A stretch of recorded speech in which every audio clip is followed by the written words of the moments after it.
Welcome to trending சமையல் friends. இன்றைக்கி நம்ம நிறையவே யூஸ்ஃபுல்லான டிப்ஸ் பார்க்கலாம். ஃபஸ்ட் டைம் சேனல் பார்க்குறீங்க அப்படின்னா சேனலை மறக்காமல் சப்ஸ்கிரைப் பண்ணிக்கோங்க. இப்போ வாங்க நம்ம வீடியோக்குள்ளே போகலாம்.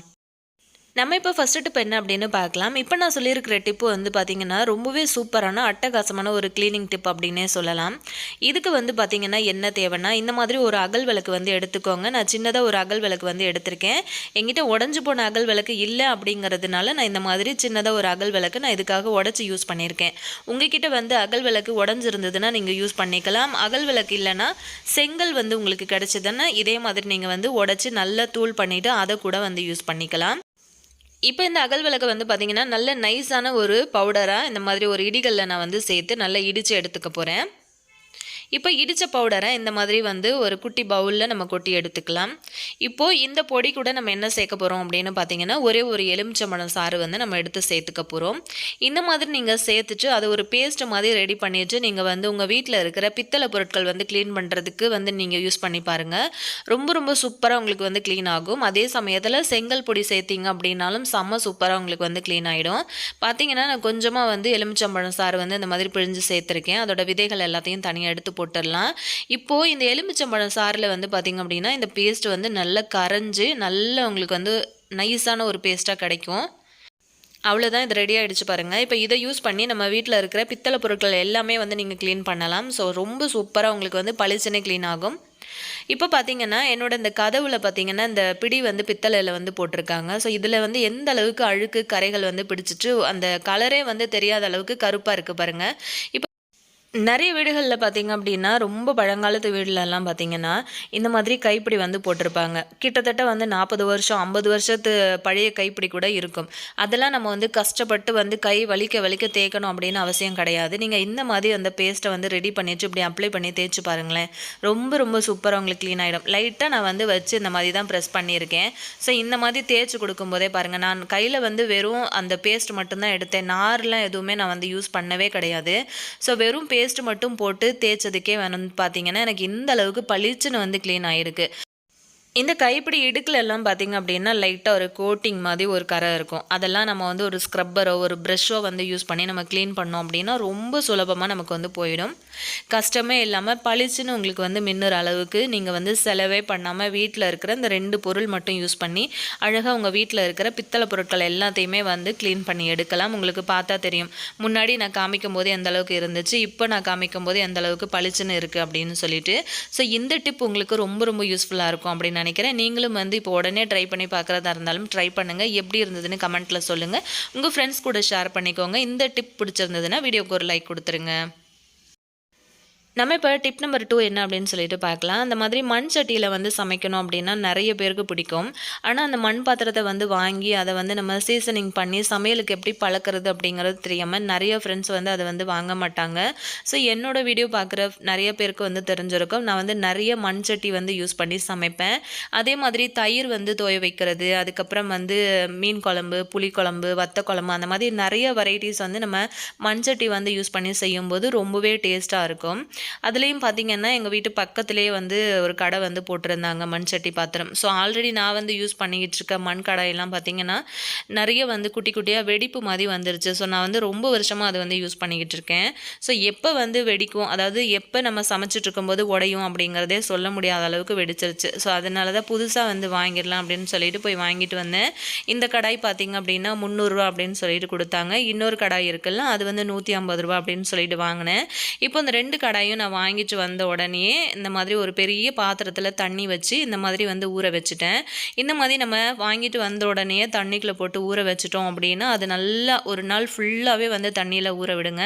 இந்த மாதிரி வந்து நீங்கள் ஊற விடும்போது அந்த தண்ணி வந்து பார்த்திங்கன்னா அந்த மண் சட்டிக்குள்ளெல்லாம் ஊறிட்டு உங்களுக்கு வந்து சீக்கிரத்தில் உடையாது. அது மட்டும் இல்லாமல் உங்களுக்கு வந்து சமைக்கிறதுக்குமே வந்து நல்லாயிருக்கும். அதே மாதிரி அந்த மண் சட்டியில் வந்து பார்த்திங்கன்னா குட்டி குட்டி ஓட்டைகள் வந்து இருக்கும். அது வழியாக தண்ணி வந்து உள்ளே போயிட்டு அந்த சட்டியில் வந்து நல்லா ஊறிட்டு உங்களுக்கு வந்து பார்த்திங்கன்னா நீங்கள் சமைக்கிறதுக்கு யூஸ் பண்ணும்போது அந்த சட்டி வந்து நல்லா உங்களுக்கு ஸ்ட்ராங் ஆகிடும். பார்த்திங்கன்னா உங்களுக்கு தெரியும் பாருங்கள், குட்டி குட்டி ஹோல் வழியாக அந்த மாதிரி எப்படி பபிள்ஸ் வந்து வருது அப்படின்னு சொல்லிட்டு, இந்த தண்ணி உள்ளே போகிறதுனால அந்த ஏர் பபிள்ஸ் வந்து நிறைய வருது. இந்த மாதிரி எல்லாமே வந்து வர ஆரம்பிச்சிருக்கு பாருங்கள். இது எல்லாமே வந்து பார்த்திங்கன்னா நம்ம ஒரு நாள் ஃபுல்லாக தண்ணியில் ஊற வச்சுட்டோம் அப்படின்னா இந்த தண்ணி வந்து அந்த சட்டிக்குள்ளெல்லாம் போயிட்டு உங்களுக்கு வந்து இது வரது ஃபுல்லாகவே வந்து ஸ்டாப் ஆகிடும். பார்த்திங்கன்னா இது வந்து மறுநாள் காலையில் முதல் நாள் சாயங்காலம் நான் வந்து வாங்கிட்டு வந்து இந்த சட்டியை தண்ணிக்குள்ளே வந்து போட்டு வச்சுருந்தேன். இது வந்து மறுநாள் காலையில் நான் எடுத்து பார்க்கும்போது அந்த மாதிரி பபுள்ஸு எதுவுமே வந்து வரலை. சட்டி வந்து நார்மலாக இருந்தது. ஸோ நல்லா வந்து ஊறிட்டு சூப்பராக எனக்கு வந்து ரெடியாகி இருந்தது. நிறைய பேர் என்ன பண்ணுவாங்க அப்படின்னா சட்டி வந்து வாங்கிட்டு வந்த உடனேயே சுட சுட கஞ்சி வந்து ஊற வச்சுருவாங்க. அதாவது கஞ்சியை ஊற்றி ஊற வைப்பாங்க. ஸோ அந்த மாதிரி செய்யாமல் ஃபஸ்ட்டு வந்து தண்ணியில் வந்து போட்டுருங்க. தண்ணியில் வந்து ஃபுல்லாக ஒரு நாள் வரைக்கும் நீங்கள் வந்து ஊற வச்சுட்டு அதுக்கப்புறம் அதை எடுத்து மறுநாள் இந்த மாதிரி சுட சுட கஞ்சி வந்து ஊற்றி வைங்க. இந்த மாதிரி நீங்கள் செய்யும்போது உங்களுக்கு சமைக்கிறதுக்கு நல்லாயிருக்கும் உங்களோட மண் பாத்திரம். அதே சமயத்தில் ஒரு நாள் ஃபுல்லாக நம்ம வந்து தண்ணியில் ஊற வைக்கிறதுனால அந்த சட்டியில் இருக்கிற மண் வாசம் உங்களுக்கு சுத்தமாகவே வந்து போயிடும். பார்த்திங்கன்னா நான் வந்து மறுநாள் காலையில் எடுத்து இந்த கஞ்சியை ஃபுல்லாக ஒரு நாள் வரைக்கும் ஊறுற மாதிரி அப்படியே விட்டு வச்சுட்டேன். ஸோ ஒரு நாள் எனக்கு வந்து பிடிச்சிருந்த கஞ்சியை அப்படியே நான் வந்து விட்டுட்டேன். ஸோ அதுக்கப்புறம் மறுநாள் வந்து எடுத்து பார்த்தோம் அப்படின்னா கஞ்சியும் வந்து நல்லா ஊறிட்டு அந்த சட்டி வந்து நம்ம உடனே சமைக்கிற அளவுக்கு ரெடியாகி இருந்தது. ஸோ அந்த கஞ்சி எல்லாத்தையும் கொட்டினதுக்கப்புறமா கொஞ்சமாக கடலை மாவு வந்து சேர்த்து இதை வந்து வாஷ் பண்ணிடலாம். நம்ம இன்னுமே வந்து இதில் குக் பண்ண ஸ்டார்ட் பண்ணலை. ஸோ நீங்கள் வந்து குக் பண்ணுறதுக்கு முன்னாடி வேணும்னா சோப்பு வந்து போட்டு வாஷ் பண்ணலாம். நான் வந்து பார்த்திங்கன்னா எப்போவும் சோப்பு வந்து யூஸ் பண்ணாமல் இந்த மாதிரி கடலை மாவு வந்து போட்டு தான் தேய்ச்சி வாஷ் பண்ணுவேன். நீங்கள் சமைக்க ஆரம்பித்ததுக்கு அப்புறமா கூட நீங்கள் வந்து மண் பாத்திரம் வந்து க்ளீன் பண்ணணும் அப்படின்னு நினச்சிங்கன்னா சோப்பு வந்து கண்டிப்பாக போடக்கூடாது. எப்போவுமே வந்து இந்த மாதிரி கடலை மாவு யூஸ் பண்ணி தான் நீங்கள் வந்து க்ளீன் பண்ணணும். பாருங்கள் கடலை மாவும் வந்து போட்டு நான் நல்லா தேய்ச்சி வாஷ் பண்ணிவிட்டு வந்துட்டேன். இப்போ இந்த புது கடாய் வந்து யூஸ் பண்ணி இந்த சண்டே அன்னைக்கு வந்து மீன் வாங்கி நல்லா மீன் குழம்பு வைக்கலாம் அப்படின்னு தான் எனக்கு தோணுச்சு. ஆனால் எனக்கு இதை புதுசாக இந்த கடாய் பார்த்த உடனே இதில் ஏதாவது சமைக்கணும் அப்படிங்கிற ஒரு ஆர்வத்தில் நான் வந்து ஃபஸ்ட்டு இதில் உருளைக்கிழங்கு பொரியல் வந்து பண்ணிடலாம் அப்படின்னு சொல்லிட்டு உருளைக்கிழங்கு வந்து கட் பண்ணி ரெடியாக எடுத்து வச்சுருக்கேன். இப்போ நம்ம ஸ்டவ் ஆன் பண்ணிவிட்டு இந்த கடாயை வந்து அடுப்பில் வச்சிடலாம். இப்போது ரொம்ப சிம்பிளாக ஒரு உருளைக்கிழங்கு ஃப்ரை நம்ம எப்படி பண்ணுறதுன்னு பார்க்கலாம். சின்ன சின்னதாக உருளைக்கிழங்கு வந்து கட் பண்ணிவிட்டு அதுக்கப்புறம் உப்பு, மஞ்சத்தூள், அதுக்கப்புறம் குழம்பு மிளகாத்தூள் வந்து ஒரு 2 ஸ்பூன் வரைக்கும் சேர்த்துருக்கேன். வேணும்னா நீங்கள் காரத்துக்கு தனி மிளகாத்தூள் ஆட் பண்ணிக்கலாம். கொஞ்சமாக இஞ்சி பூண்டு பேஸ்ட்டு, அதுக்கப்புறம் கொஞ்சம் கருவேப்பிலை, அதுக்கப்புறமா கொஞ்சம் வெங்காயம், அதாவது ஒரு பெரிய வெங்காயம் சின்னதாக கட் பண்ணி சேர்த்துருக்கேன். அது கூட 2-3 பச்சை மிளகாயும் அந்த மாதிரி உடச்சிட்டு சேர்த்துக்கோங்க. சேர்த்ததுக்கு அப்புறம் நல்லா அந்த மாதிரி வந்து கை வச்சு கலந்து கொடுத்துருங்க. நீங்கள் வந்து இந்த மாதிரி உருளைக்கிழங்கு பொரியல் வந்து பண்ணும்போது தக்காளி சேர்க்குறவங்களாக இருந்தீங்கன்னா தக்காளியையும் இது கூடவே வந்து சேர்த்து விட்டுருங்க. இப்போ நம்ம வெங்காயம் சேர்த்தோம் இல்லையா அந்த மாதிரி. இப்போ இது வந்து ரெடி ஆகிடுச்சு. இப்போ நீங்கள் பொரியல் வந்து செய்யணும் அப்படின்னா பக்கத்துலேயே நின்று நம்ம வந்து செய்யணும் அப்படின்னு இல்லை. நீங்கள் இந்த மாதிரி செஞ்சு தாளித்து கொட்டி விட்டுட்டிங்க அப்படின்னா ஒரு 5 நிமிஷத்தில் சூப்பராக உங்களுக்கு பொரியல் வந்து ரெடி ஆகிடும். இதுவும் ஒரு மாதிரி டிஃப்ரெண்ட்டான ஒரு டேஸ்ட்டில் ரொம்ப சூப்பராக இருக்கும். சட்டி பார்த்திங்கன்னா நல்லா சூடாயிடுச்சு, புகை வர ஆரம்பிச்சிருச்சு. இப்போ கடுகு சேர்த்து கடுகு நல்லா பொரிஞ்சதுக்கப்புறம் இந்த உருளைக்கிழங்கு கலவையை இதில் கொட்டிட்டு நல்லா சிம்மில் வச்சு ஒரு 5 நிமிஷத்துக்கு மூடி விட்டுடலாம். 5 நிமிஷத்தில் சூப்பராக உங்களுக்கு வந்து இந்த பொரியல் வந்து ரெடி ஆகிடும். ஏன்னா மண் சட்டி அப்படிங்கிறதுனால சூடு வந்து நமக்கு நல்லாவே இழுக்கும். ஸோ அந்த டைமில் எந்த காயாக இருந்தாலுமே நமக்கு வந்து குயிக்காகவே வெந்துடும். ஸோ பார்த்திங்கன்னா 3/4 அளவுக்கு அப்படியே சூப்பராக வெந்துடுச்சு. இன்னொரு 5 நிமிஷம் இதை வந்து நம்ம மூடி போட்டு மூடி வச்சிடலாம். ஸோ ஓப்பன் பண்ணி பார்த்தோம் அப்படின்னா சூப்பராக வெந்து வந்திருந்தது. அந்த லைட்டாக அந்த சைட்லலாம் ஒரு மாதிரி ட்ரையாக இருக்குது பார்த்திங்களா, அது வந்து நம்ம புதுசாக குக் பண்ணுறதுனால அப்படி இருக்கும். நம்ம எண்ணெயில் பழக்க பழக்க அந்த இடம் எல்லாமே வந்து நல்ல ஒரு ஷைனிங் கொடுத்து ஒரு கருப்பு கலரில் மாறிடும். இந்த ஐடியா பிடிச்சிருந்ததுன்னா இந்த வீடியோவுக்கு ஒரு லைக் கொடுங்க. இப்போ நம்ம நெக்ஸ்ட் டிப் என்ன அப்படின்னு பார்க்கலாம். நம்மளோட ஃப்ரிட்ஜை வந்து பார்த்திங்கன்னா சூப்பராக எப்படி டீப் க்ளீன் பண்ணுறது அப்படிங்கிறத இன்றைக்கி வந்து ஷேர் பண்ணியிருக்கேன். ஃபஸ்ட்டு வந்து டீப் க்ளீன் பண்ணுறதுக்கு முன்னாடி ஃப்ரிட்ஜில் இருந்த திங்ஸ் எல்லாமே வந்து எடுத்து வச்சுட்டேன். ஸோ காய்கறிகள் எல்லாமே வந்து கம்மியாக தான் இருக்குது. இந்த டைமில் எல்லாத்தையுமே வந்து எடுத்து போட்டு க்ளீன் பண்ணிடலாம் அப்படின்னு சொல்லிட்டு எல்லாத்தையும் வெளியே வந்து எடுத்து வச்சுருக்கேன்.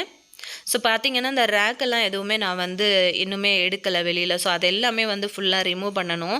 எப்போவுமே நம்ம வந்து ஃப்ரிட்ஜ் வந்து யூஸ் பண்ணுறோம் அப்படின்னா ஃப்ரிட்ஜுக்கு வந்து நீங்கள் மேட்டு, அதாவது ஃப்ரிட்ஜ் மேட்டு வந்து நிறைய ஆன்லைனில் கிடைக்குது. நம்ம நிறைய வந்து வீட்லேயும் வந்து நம்ம ரெடி பண்ணிக்கலாம். ஆன்லைனில் பார்த்தீங்கன்னா நல்ல கம்மியான ப்ரைஸ்லேயே உங்களுக்கு நல்ல கலராக கிடைக்கிது. அந்த மாதிரி மேட் வந்து வாங்கி நம்ம வந்து யூஸ் பண்ணோம் அப்படின்னா நம்ம ஃப்ரிட்ஜை வந்து க்ளீன் பண்ணுறதுக்கான டைம் வந்து ரொம்பவே சேவ் பண்ண முடியும். ஸோ சீக்கிரத்தில் நம்மளோட ஃப்ரிட்ஜ் வந்து அழுக்காகாது. மேட்டு போடாமல் நம்ம வந்து யூஸ் பண்ணோம் அப்படின்னா சீக்கிரத்தில் வந்து அழுக்காயிடும். ஸோ நான் பார்த்தீங்கன்னா உள்ளே இருந்த ரேக் எல்லாமே வந்து எடுத்து வாஷ் பண்ணி காய வச்சுட்டேன். அதுக்கப்புறம் தான் நான் இந்த மாதிரி வந்து க்ளீன் பண்ணுறதுக்கான ஒரு லிக்விடு ரெடி பண்ண ஆரம்பித்தேன். ஸோ பார்த்தீங்கன்னா ஒரே ஒரு எலுமிச்சம்பழம் வந்து எடுத்து அதோட சாறு மட்டும் எடுத்திருக்கேன். அது கூட 1 டம்ளர் அளவுக்கு தண்ணி சேர்த்துக்கிட்டு நம்ம வந்து இட்லிக்கெல்லாம் போடுவோம் இல்லையா ஆப்ப சோடா, அது வந்து ஒரு 1/4 ஸ்பூன் வரைக்கும் இந்த மாதிரி சேர்த்து கலந்து விட்டுருங்க. நீங்கள் எலுமிச்சம்பழம் சாறு வந்து சேர்த்துருக்கிறதுனால ஃப்ரிட்ஜில் வந்து எந்த ஒரு கெட்ட வாடையும் வந்து வராது. க்ளீன் பண்ணும்போது க்ளீன் பண்ணிவிட்டு நீங்கள் யூஸ் பண்ண ஆரம்பித்ததுக்கு அப்புறமும் எந்த ஒரு கெட்ட வாடையும் வராது. ஆப்ப சோடா சேர்த்துருக்கிறதுனால உங்களுக்கு வந்து ஈஸியாக பிடிச்சிட்டு இருக்க அழுக்குகள் எல்லாமே உங்களுக்கு வந்து நல்லா விட்டு வரும். நல்லா ஸ்ட்ராங்காக கரைகள் எதனா பிடிச்சிட்டு இருந்தாலுமே உங்களுக்கு வந்து நல்லா க்ளீன் ஆகிடும். ஸோ பார்த்திங்கன்னா இந்த மாதிரி ஒரு ஸ்ப்ரே பாட்டிலில் நம்ம வந்து ஊற்றிக்கலாம். இப்போ இதை வந்து யூஸ் பண்ணி தான் நம்ம வந்து நம்மளோட ஃப்ரிட்ஜை வந்து ஸ்ப்ரே பண்ணி க்ளீன் பண்ண போகிறோம். அழுக்கு வந்து ரொம்ப அதிகமாக இருக்குது அப்படின்னா நீங்கள் எல்லா இடத்துலையுமே வந்து ஸ்ப்ரே பண்ணிவிட்டு ஒரு 10 நிமிஷம் வரைக்கும் கூட நீங்கள் வந்து டைம் கொடுக்கலாம். ஏன்னா அந்த கரைகள் எல்லாமே ஊறி வரணும் அப்படிங்கிறதுக்காக. ஸோ அதனால தான் நான் முன்னாடியே சொன்னேன், நீங்கள் வந்து ஃப்ரிட்ஜுக்கு மேட் வந்து யூஸ் பண்ணிங்க அப்படின்னா இந்த மாதிரியான கரைகள் வந்து உங்களோட ஃப்ரிட்ஜ் ரேக்லலாம் வந்து உங்களுக்கு பிடிக்காது. ஸோ அந்த மேட்டில் வரைக்கும் தான் உங்களுக்கு கரைகள் இருக்கும். ஈரமான ஒரு துணி வச்சு நம்ம அந்த மேட்டை மட்டும் தொடச்சிட்டோம் அப்படின்னா கூட நமக்கு வந்து ஃப்ரிட்ஜ் எப்பவும் க்ளீனாகவே இருக்கும். வாரத்தில் ஒரு தடவை எல்லாத்தையும் எடுத்து நீங்கள் வெளியில் வச்சுட்டு ஃப்ரிட்ஜை வந்து லைட்டாக வந்து நீங்கள் தொடச்சி விடலாம். மற்றபடிக்கு ரொம்ப டீப்பாக க்ளீன் பண்ணணும் அப்படின்னு நினச்சிங்கன்னா ரொம்பவே அழுக்கு அதிகமாக இருக்குது, ஃப்ரிட்ஜை திறந்தாலே வந்து ஸ்மெல் அடிக்குது அப்படிங்கிற பட்சத்தில் நீங்கள் வந்து உங்களோட ஃப்ரிட்ஜை டீப் க்ளீன் பண்ணலாம். ஸோ பார்த்தீங்கன்னா இந்த ஸ்ப்ரே வந்து யூஸ் பண்ணி நான் ஃப்ரிட்ஜுக்கு வெளியில் சைடில் எல்லா இடத்துலையும் ஸ்ப்ரே பண்ணி விட்டுட்டேன். இந்த மாதிரி கிச்சன் க்ளீன் பண்ணுற வைப்ஸ் வந்து யூஸ் பண்ணிவிட்டு நம்ம வந்து இந்த மாதிரி தேய்ச்சி கொடுத்தோம் அப்படின்னா ஈஸியாக நமக்கு வந்து க்ளீன் ஆகிடும். வேறு கிளாத் வந்து எதுவும் நம்ம வந்து யூஸ் பண்ணணும்னு அவசியம் கிடையாது. இதை வந்து நம்ம யூஸ் பண்ணி திரும்ப நம்ம இதை வாஷ் பண்ணிவிட்டு திரும்ப நம்ம வந்து ரீயூஸ் பண்ணிக்கலாம். இது வந்து பார்த்திங்கன்னா எல்லா ஆன்லைன்லேயுமே உங்களுக்கு வந்து கிடைக்கிது. அதே மாதிரி டிமார்ட்டு, சூப்பர் மார்க்கெட் எல்லா இடத்துலையுமே உங்களுக்கு வந்து அவைலபிள் தான். இதை வந்து நம்ம நல்லா இந்த மாதிரி ஃப்ரிட்ஜ் துடைக்கிறதுக்கு யூஸ் பண்ணோம் அப்படின்னா நல்லா இந்த மாதிரி வாஷ் பண்ணிவிட்டு திரும்ப நம்ம வந்து ரீயூஸ் பண்ணிக்க முடியும். அதே மாதிரி நம்மளோட கிச்சன் கவுண்டர் டாப்பு, ஸ்டவ்வு இதெல்லாமே வந்து க்ளீன் பண்ணுறதுக்கு ரொம்ப பர்ஃபெக்டாக இருக்கும் இந்த வைப்ஸு. ஸோ பார்த்திங்கன்னா நான் ஃபுல்லாகவே வந்து ஸ்ப்ரே பண்ணி கொடுத்துட்டேன் இல்லையா. அதுக்கப்புறம் இந்த வைப்ஸ் மட்டுமே வந்து யூஸ் பண்ணி நல்லா அந்த மாதிரி நல்லா ப்ரெஸ் பண்ணி இந்த மாதிரி தேய்ச்சி கொடுத்தீங்க அப்படின்னா நல்லா ஸ்ட்ராங்காக பிடிச்சிட்ருக்க கரைகள் எல்லாமே நமக்கு வந்து ரிமூவ் ஆகிடும். அதுக்கப்புறம் பார்த்திங்கன்னா அந்த ஃப்ரிட்ஜோட டோர்லேயும் பார்த்திங்கன்னா நிறைய கரை இருந்தது, லைட்டாக அங்கங்கே இருந்தது. ஸோ அதையும் வந்து நல்லா அந்த மாதிரி நான் வைப் பண்ணி எடுத்துட்டேன். அது மட்டும் இல்லாமல் இந்த ஃப்ரிட்ஜில் வந்து பார்த்திங்கன்னா இப்போது நம்ம வந்து ஓப்பன் பண்ணுறோம் அப்படின்னா இதுக்கு வந்து ஹேண்டில்லாம் எதுவும் கிடையாது. ஸோ அப்படியே நம்ம வந்து பிடிச்சி ஓப்பன் பண்ணுற மாதிரி தான் கொடுத்துருக்காங்க. ஸோ நம்ம வந்து சமைச்சிக்கிட்டு இருக்கோம், டக்குன்னு ஒரு கருவேப்பிலை, கொத்தமல்லி ஏதோ ஒன்று நம்ம தேவைப்படுது எடுக்கிறோம் அப்படின்னும் போது ஃப்ரிட்ஜ் வந்து ஓப்பன் பண்ணுவோம் இல்லையா, அந்த டைமில் வந்து கரைகள் அதிகமாக அந்த இடத்துல வந்து பிடிக்கும். ஸோ கைப்பிடி இல்லை அப்படிங்கிறதுனால நம்ம அதுக்கு வந்து எதுவுமே வந்து கவர் யூஸ் பண்ண முடியாது. ஸோ கை மட்டும்தான் நம்ம வந்து யூஸ் பண்ணி எடுக்கிறதுனால அந்த இடமும் ரொம்பவே அழுக்கு அதிகமாக இருந்தது. ஸோ திரும்ப நான் அந்த மாதிரி தண்ணியில் நனைச்சிட்டு அதுக்கப்புறம் அந்த வைப்பை வந்து நல்லா பிழிஞ்சிட்டு இந்த மாதிரி வந்து க்ளீன் பண்ணி எடுத்துக்கிட்டேன். எப்போவுமே நீங்கள் வந்து ஃப்ரிட்ஜ் வந்து டீப் க்ளீனிங் பண்ண போகிறீங்க அப்படின்னா ஃபஸ்ட்டு அந்த ரேக் எல்லாமே வந்து கலட்டிட்டீங்க அப்படின்னா உடனே அதை வந்து கையோட வாஷ் பண்ணி நீங்கள் காய வச்சுருங்க. அப்போ தான் நம்ம வந்து ஃப்ரிட்ஜை க்ளீன் பண்ணி முடிக்கிறதுக்கும் அது காயறதுக்கும் நமக்கு வந்து கரெக்டாக இருக்கும். உடனே நம்ம வந்து செட் பண்ணிடலாம் அந்த ரேக் எல்லாமே.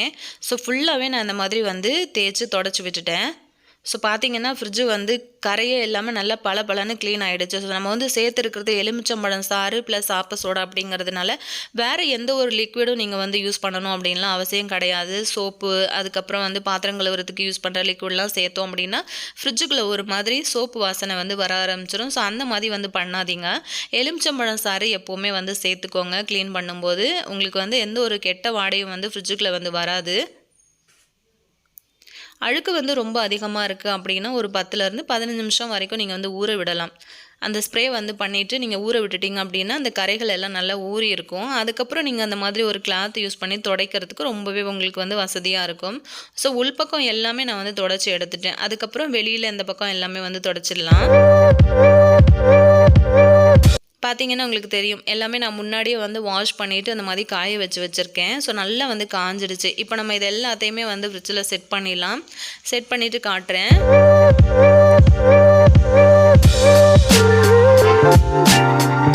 பாருங்கள் ஃபுல்லாகவே நான் வந்து செட் பண்ணிட்டேன்.